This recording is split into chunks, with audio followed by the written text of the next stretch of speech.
बहुत समय पहले की बात है। एक राजा को उपहार में किसी ने बाज के 2 बच्चे भेंट किए।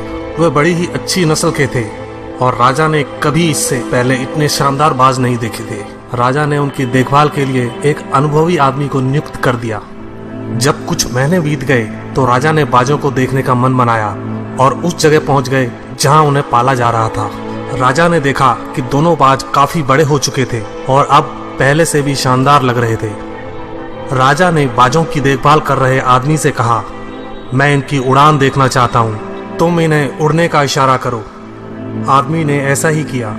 इशारा मिलते ही दोनों बाज उड़ान भरने लगे, पर जहां एक बाज आसमान की ऊंचाइयों को छू रहा था, वहीं दूसरा कुछ ऊपर जाकर उसी डाल पर आकर बैठ गया जिससे वो उड़ा था। ये देख राजा को कुछ अजीब लगा। क्या बात है, जहां एक बाज इतनी अच्छी उड़ान भर रहा है, वहीं ये दूसरा बाज उड़ना ही नहीं चाह रहा। राजा ने सवाल किया, जी हुजूर, इस बाज के साथ शुरू से यही समस्या है, वो इस डाल को छोड़ता ही नहीं।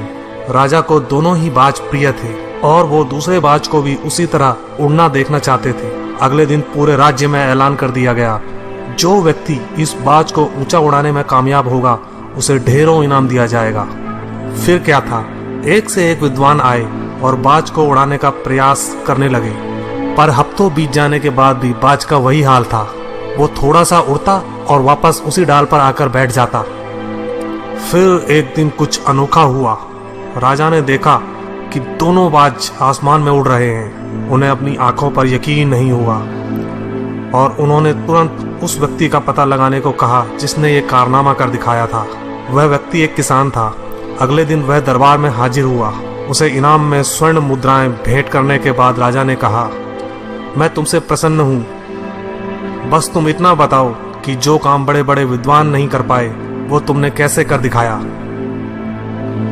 मालिक, मैं तो एक साधारण सा किसान हूं। मैं ज्ञान की ज्यादा बातें नहीं जानता।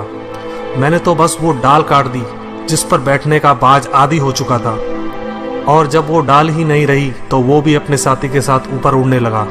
दोस्तों, हम सभी ऊंचा उड़ने के लिए ही बने हैं, लेकिन कई बार हम जो कर रहे होते हैं उसके इतने आदी हो जाते हैं कि अपनी उड़ान भरने की, कुछ बड़ा करने की काबिलियत को भूल जाते हैं। यदि आप भी सालों से किसी ऐसे काम में लगे हैं जो आपके सही पोटेंशियल के मुताबिक नहीं है, तो एक बार जरूर सोचिए कि कहीं आपको भी उस डाल को काटने की जरूरत तो नहीं जिस पर आप बैठे हैं।